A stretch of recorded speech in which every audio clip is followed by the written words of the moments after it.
15 जनवरी 2023 की सुबह काठमांडू से उड़े यति एयरलाइंस के प्लेन में 72 लोग सवार थे। नया पोखरा इंटरनेशनल एयरपोर्ट बस कुछ ही दूरी पर था। लैंडिंग से ठीक 1.5 किलोमीटर पहले विमान हवा में अनबैलेंस रूप से बाईं ओर झुका और सेती नदी के खड्डे में जा गिरी। सोशल मीडिया पर एक यात्री का लाइव स्ट्रीम वीडियो वायरल हुआ जिसमें अचानक प्लेन का संतुलन बिगड़ते दिखा।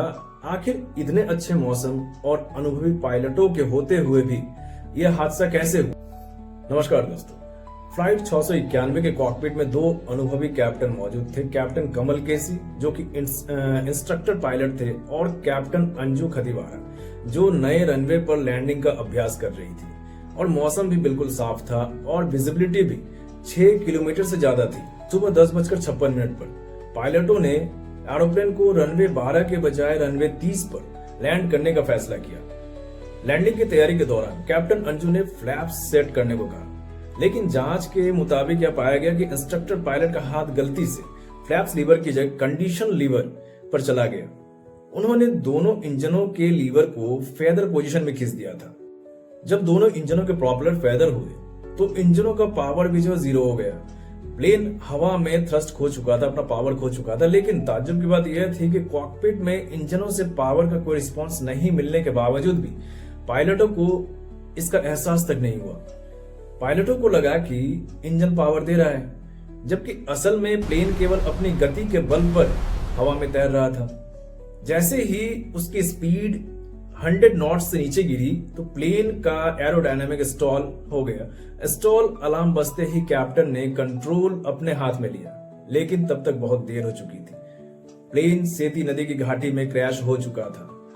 अंतिम जांच रिपोर्ट में इसे एक भयानक ह्यूमन एरर माना गया। रिपोर्ट के अनुसार ATR 72 विमान में फ्लैप्स लीवर और कंडीशन लीवर पास होते हैं। तनाव या वर्कलोड के कारण गलत लीवर खींच दिया गया। दोनों पायलटों के बीच स्टैंडर्ड ऑपरेटिंग प्रोसीजर का सही पालन नहीं हुआ था। नए पोखरा एयरपोर्ट के विजुअल अप्रोच की सही ट्रेनिंग और चेकलिस्ट में ढील भी इसकी एक बड़ी वजह बनी। इस जांच रिपोर्ट ने दुनिया भर में ATR विमान उड़ाने वाले पायलटों की ट्रेनिंग पर सवाल खड़े कर दिए। इसके बाद ATR सिमुलेटर ट्रेनिंग में अनफेदरिंग और लीवर पहचान की चेकलिस्ट को और भी सख्त बना दिया गया।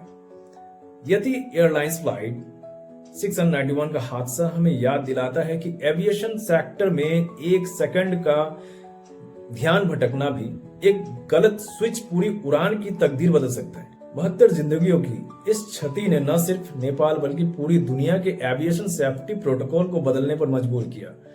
तकनीक कितनी भी आधुनिक क्यों ना हो, अंतिम नियंत्रण तो इंसान के हाथ में ही होता है। इस घटना पर आपकी क्या राय है, कमेंट में जरूर बताएं और ऐसे ही केस स्टडीज के लिए चैनल को सब्सक्राइब करें। धन्यवाद।